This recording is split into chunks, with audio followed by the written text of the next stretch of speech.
Subscribe करें और दबाएं बेल आइकन ताकि कोई खबर रह न जाए। नाज़रीन, आपको बताएं, चीफ मेट्रोलॉजिस्ट सरदार सरफराज का कहना है कि 23 या 24 जनवरी को सर्दी की नई लहर आ सकती है।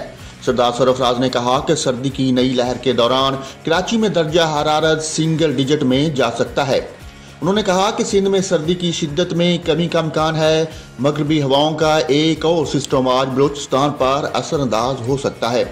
सरदार सरफराज का कहना है कि सिस्टम के तहत बलूचिस्तान में बारिशें और पहाड़ों पर बर्फबारी हो सकती है।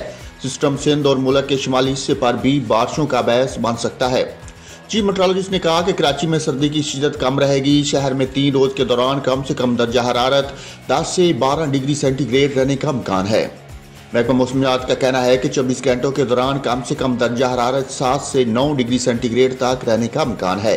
महकमा मौसमियात ने ये भी कहा कि शुमाल मशरक से हल्की रफ्तार से हवाएं चल रही हैं। हवा में नमी का तनासुब 46% है।